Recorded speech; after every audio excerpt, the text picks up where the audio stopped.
एक बार महाराज युधिष्ठिर ने राजसूय यज्ञ किया। उस समय यज्ञ मंडप का निर्माण सुंदर तो था ही, अद्भुत भी था। वो यज्ञ मंडप इतना मनोरम था कि जल व थल की भिन्नता प्रतीत ही नहीं होती थी। जल में स्थल तथा स्थल में जल की भांति प्रतीत होती थी। बहुत सावधानी करने पर भी बहुत से व्यक्ति उस अद्भुत मंडप में धोखा खा चुके थे। एक बार कहीं से टहलते टहलते दुर्योधन भी उस यज्ञ मंडप में आ गया और एक तालाब को स्थल समझ उसमें गिर गया। द्रौपदी ने ये देखकर अंधों की संतान अंधी कहकर उसका उपहास किया। ये बात उसके हृदय में बाण समान लगी और उसके मन में द्वेष उत्पन्न हो गया। उसने पांडवों से बदला लेने की ठान ली और इस अपमान का बदला लेने के लिए उसने युधिष्ठिर को द्युत अर्थात जुआ खेलने के लिए बुलाया। उसने छल से जीतकर पांडवों को जुए में पराजित कर दिया। पराजित होने पर पांडवों को 12 वर्ष के लिए वनवास भोगना पड़ा। वन में रहते हुए पांडव अनेक कष्ट सहते रहे। एक दिन श्री कृष्ण जब मिलने आए तब युधिष्ठिर ने उनसे अपना दुख कहा और दुख दूर करने का उपाय पूछा। तब श्री कृष्ण ने कहा, हे युधिष्ठिर, तुम विधि पूर्वक अनंत भगवान का व्रत करो। इससे तुम्हारा सारे संकट दूर हो जाएंगे और तुम्हारा खोया राज्य पुण्य प्राप्त हो जाएगा। इस संदर्भ में श्री कृष्ण ने उन्हें एक कथा सुनाई। प्राचीन काल में सुमंत नाम का एक नेक तपस्वी ब्राह्मण था। उसकी पत्नी का नाम दीक्षा था। उसकी एक कन्या थी जिसका नाम सुशीला था। सुशीला जब बड़ी हुई तो उसकी माता दीक्षा की मृत्यु हो गई।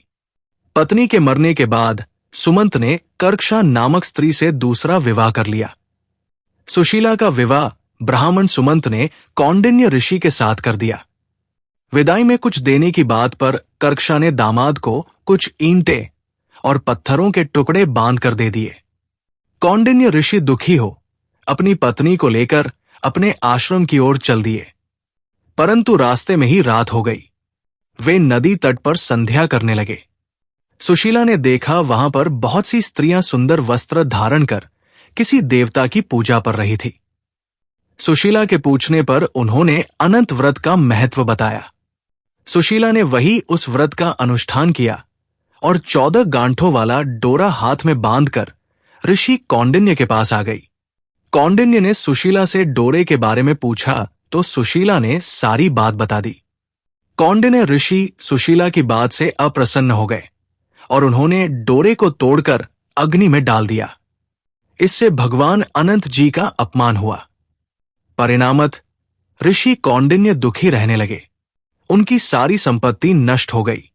इस दरिद्रता का उन्होंने अपनी पत्नी से कारण पूछा तो सुशीला ने अनंत भगवान का डोरा जलाने की बात कही। पश्चाताप करते हुए ऋषि कौंडिन्य अनंत डोरे की प्राप्ति के लिए वन में चले गए।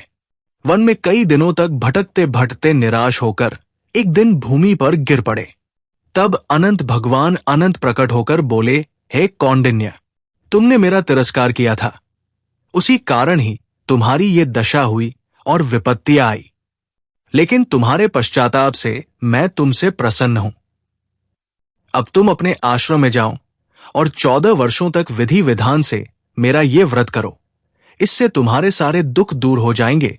कौंडिन्य ऋषि ने वैसा ही किया और उनके सभी कष्ट दूर हो गए और उन्हें मोक्ष की प्राप्ति भी हुई।